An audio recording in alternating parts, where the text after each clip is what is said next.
Kurang kenceng salamnya.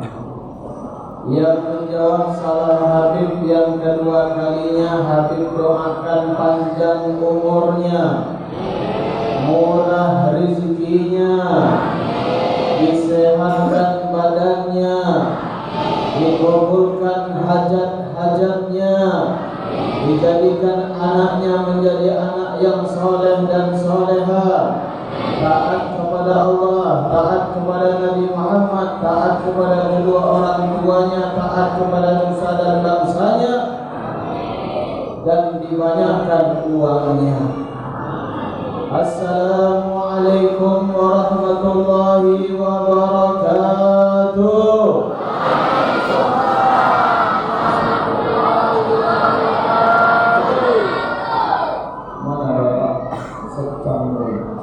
Pak, Masya Allah, Pak, dari hari doakan dibanyakkan uangnya, kencang salamnya. Alhamdulillah syarihi sudur wa muyassiril umur wa dafi'i syurur. Wa ashhadu an la ilaha illallah wahdahu la syarika lah al-malikil ghafur. Wa ashhadu anna sayyidana Muhammadan abduhu wa rasuluhu madlul budur wa ma'dil fadli wa nur. Allahumma fassalli wa sallim ala sayyidina Muhammadin wa ala alihi wa ala ashabihi wa man tabi'ahum bi ihsanin ila yaumin nusyur wa alina ma'ahum wa fihim bi rahmatika ya barru ya ghafur. Fali rabbi kullu hamdin جل أن يسره العد إذ هدانا بوجود المصطفى هادي محمد. أما بعد. Al-Mukarram wal Muhtaramun yang sama-sama kita cintai, para habaibun al-kiram, para habaib yang ada di hadapan kita, Masya Allah, ada satu habaib, Sayyid Hamid bin Sayyid Ali Baradbah. Seolah mudah-mudahan kehadiran habaib di kampung kita dijaga oleh Allah Subhanahu wa Ta'ala. Kampung-kampung kita insya Allah kalau dihadiri para habaib, insya Allah dijaga oleh Allah Subhanahu wa Ta'ala. Insya Allah kampung kita menjadi kampung yang berkah. Amin ya Rabbal. Wabil khusus akhirul kiram Al-Ustaz Ahmad Khudri. Allah beliau buka pengajian di kampung kita ini, Bu, ya. Banyak yang datang, Bu. Banyak. Tapi banyak yang di rumah, Bu, ya.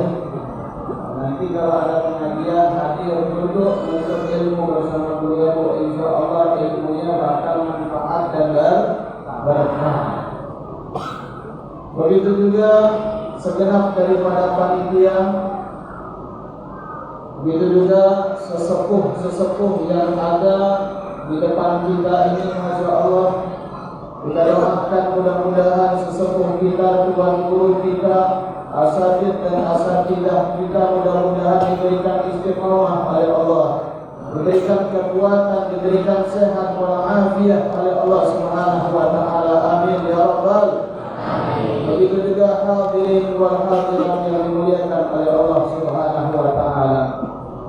Pertama dan paling utama, marilah kita haturkan rasa puja beserta puji syukur kita kepada Allah Subhanahu wa Ta'ala, yang mana puja dan puji tersebut tidak bisa kita hitung dengan bilangan maupun hitungan, karena Allah Subhanahu wa Ta'ala telah menganugerahkan kepada kita berupa nikmat iman, Islam, ihsan, sehat walafiat, sehingga pada malam hari ini kita masih sempat dikumpulkan oleh Allah Subhanahu wa Ta'ala di dalam Masjid Raya At-Taqwa. Insyaallah duduknya kita di dalam masjid ini adalah wasilah perantara Allah menurunkan rahmatnya, Allah menurunkan taufik dan hidayahnya.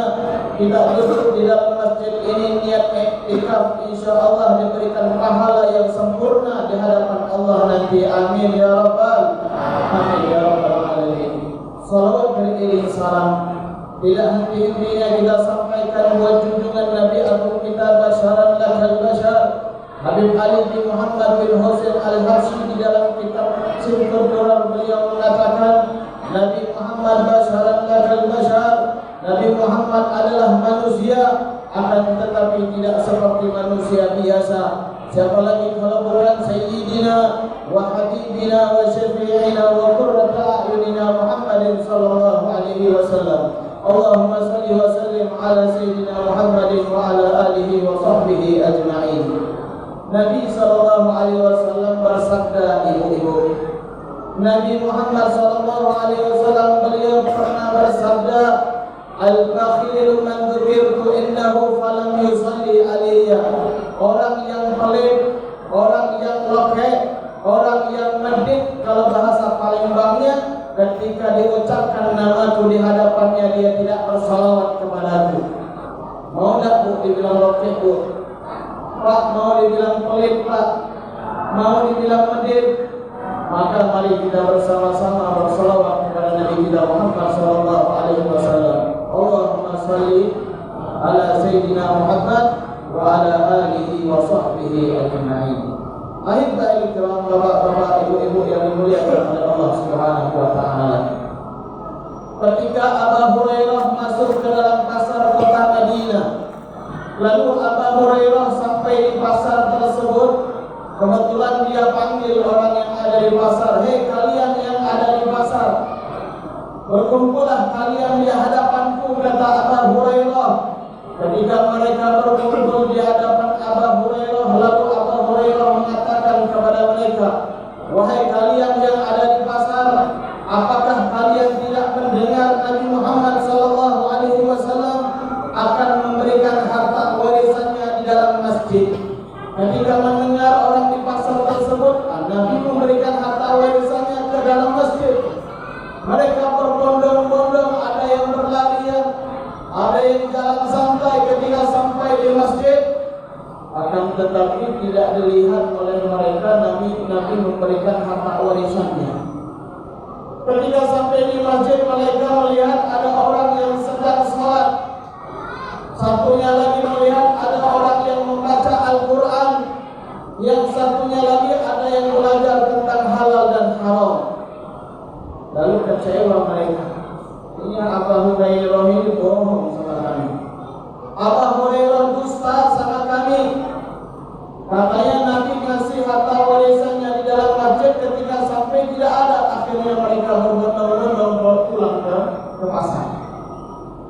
Kebetulan ketika sampai di pasar, Abu Hurairah sengaja nunggu mereka bu. Sengaja Abu Hurairah menanti mereka di pasar. Ketika mereka sampai di pasar, lalu Abu Hurairah manggil mereka, "Mana harta warisan yang diberikan Nabi?" Kata orang yang di pasar tersebut, "Engkau bohong sama kami, wahai Abu Hurairah.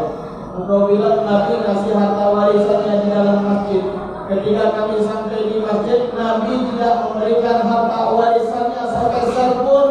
Lalu Abu Hurairah mengatakan, "Apa yang kalian jumpai di dalam masjid?" Yang satunya mengatakan, "Kami melihat ada orang yang lagi sholat, wahai Abu Hurairah." Yang satunya lagi ngomong, "Wahai Abu Hurairah, kami melihat ada orang yang yaqra'un Al-Quran, sedang membaca Al-Quran." Yang satunya lagi melihat ada orang yang belajar tentang halal dan haram. Apa kata Abu Hurairah? "Apakah kalian tidak ingat sabda Nabi Muhammad sallallahu alaihi wasallam, innal anbiya'a la yuwarrithu dinaran wa la dirhaman walakin warathal ilma."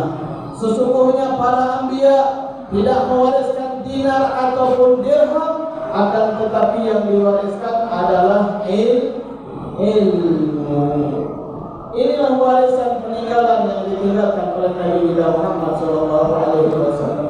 Yang pertama yang ditinggalkan oleh Nabi adalah Al-Qur'an. Bu, sering baca Al-Quran bu? Sering baca Al-Quran atau buat panjangan bu? Banyak bu ya, ada di lemari, Al-Quran dimasukkan dalam lemari, akan ada atas lemari dulu. Kadang-kadang Al-Qurannya tidak dibaca, dipajang di atas lemari, ditaruh di atas lemari. Kalau masuk bulan Ramadan, debunya tebal 2 cm.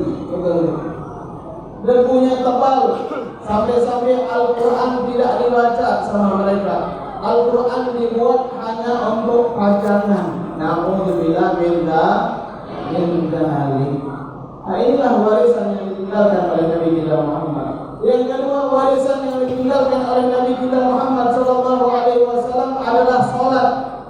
Salat ini adalah warisan yang ditinggalkan oleh Nabi kita Muhammad sallallahu alaihi wasallam. Nanti kita bahas tentang salat nanti di dalam perjalanan Isra dan Mi'rajnya Nabi kita Muhammad sallallahu alaihi wasallam. Yang terakhir, warisan Nabi Muhammad adalah ilmu, belajar tentang halal dan haram. Itulah warisan yang ditinggalkan oleh Nabi kita Muhammad sallallahu alaihi wasallam. Akhirnya kiram, bapak-bapak, ibu-ibu yang dimuliakan oleh Allah Subhanahu wa taala. Kita tadi baca Maulid tidak tuh? Baca Maulid tujuannya kita bersalawat dan salam sama Nabi. Sayyid Abuya Al-Maliki Al-Hasani, beliau ketika ada pengajian tuh, kebetulan di pertengahan pengajian ada badui bertanya. Kalau adabnya biasanya kalau guru sudah ngajar, selesai ngajar baru guru nanya. Ada yang bertanya, baru kita boleh nanya, itu adabnya.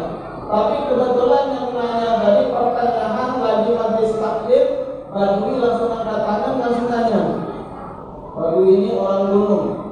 Kalau di Indonesia ini atau di kampung kita orang dusun, ya, orang pegunungan.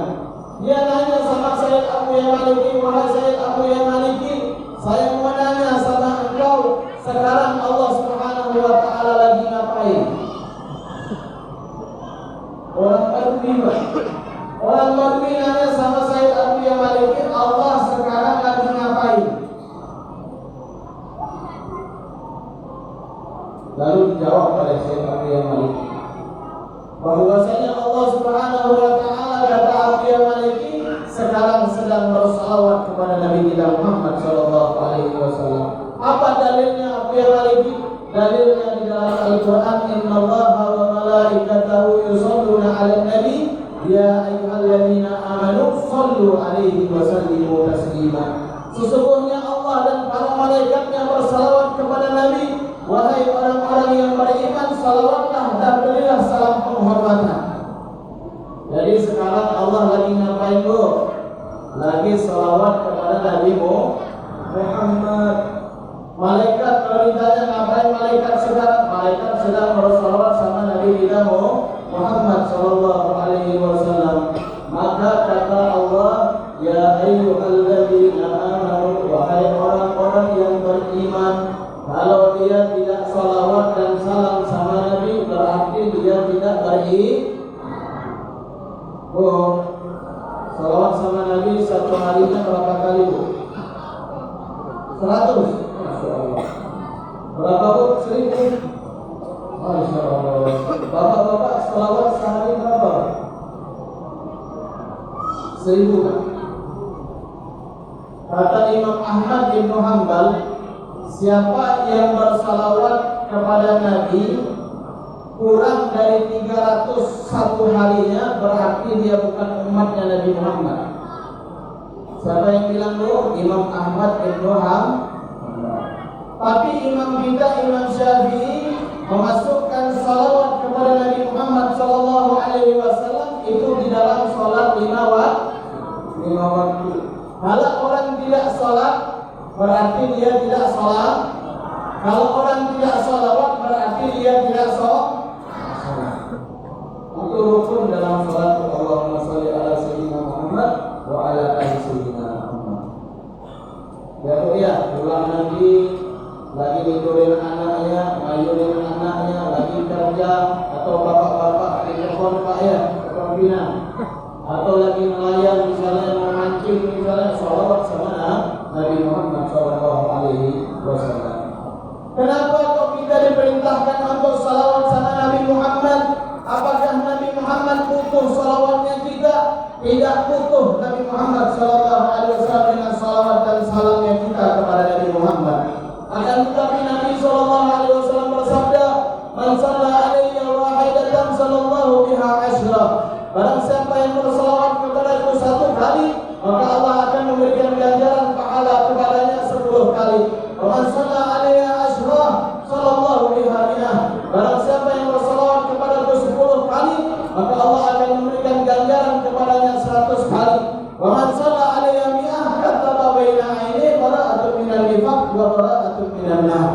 Barang siapa yang bersalawat kepada 100 kali, maka Allah akan mencatat di antara kedua matanya terbebas daripada kemunafikan dan terbebas daripada api neraka. Alhamdulillah. Ini bagi yang sholawat, Bu. Kalau yang enggak sholawat, hati-hati, Bu. Mungkin ibu-ibu aja sholawat dulu ya. Kalau ada pengajian ibu-ibu yang paling banyak sholawat pasti ibu-ibu. Betul? Yang ada pengajian paling banyak pasti ibu-ibu. Dan bapak-bapak Bu ya. Kalian bisa dihitung ada 5, ada 10 orang. Betul? Betul. Betul. Ya, datang Bu pengajian. Ya, sholawat sama Nabi Muhammad SAW. Ahibah al-kiram, bapak-bapak, ibu-ibu yang dimuliakan oleh Allah Subhanahu wa Ta'ala. Bu, malam ini acara apa, Bu? Isra dan Mi'raj Nabi kita Muhammad SAW. Makna Isra itu, makna Isra di dalam bahasa Arabnya masyru' lailan, berjalan atau bepergian pada malam hari. Saya mau tanya sama ibu-ibu, Bu, kalau mau jalan-jalan itu yang adem, yang nikmat, yang enak buat bercinta, itu malam hari atau siang bolong? Malam hari? Iya Pak, betul Pak. Kalau kita bercinta sama manusia ataupun sama Allah Subhanahu wa Ta'ala, nikmat ibadahnya kita itu siang bolong atau malam-malam? Malam. Kalau malam itu tidak ada yang tahu, Bu. Kita lagi sholat tahajud, munajat sama Allah Subhanahu wa Ta'ala, tidak ada yang tahu. Nikmat adem sejuk pada malam hari. Maka Nabi kita Muhammad SAW diperjalankan oleh Allah Subhanahu wa Ta'ala pada malam hari. Supaya kenapa? Supaya Allah bakal melihat, menunjukkan pada umat-umatnya. Zaman itu bukan umat Islam saja, Bu. Ada umat Ahlul Kitab dan ada Nasrani. Untuk menunjukkan keimanan mereka kepada Nabi Muhammad SAW, Nabi Isra dan Mi'rajnya pada malam hari diperjalankan oleh Allah Subhanahu wa Ta'ala supaya tahu orang tersebut iman atau tidak. Saya mau tanya sama ibu, Bu, percaya tak Isra Mi'raj Nabi Muhammad, Bu? Ada yang bilang, Bu, na'udzubillah min dzalik, dia bilang itu dongeng, Bu. Dia bilang itu tuh khurafat, itu cerita-cerita Israiliyat, kata dia. Tidak. Ini keimanan kita kepada Nabi Muhammad SAW. Habib mau tanya sama ibu, kalau semut jalan dari bendahara ini, Bu, ke Jakarta sampai atau tidak, Bu? Sampai tidak. Semut jalan kaki dari bendahara sampai ke Jakarta, sampai tidak, Bu? Tidak sampai.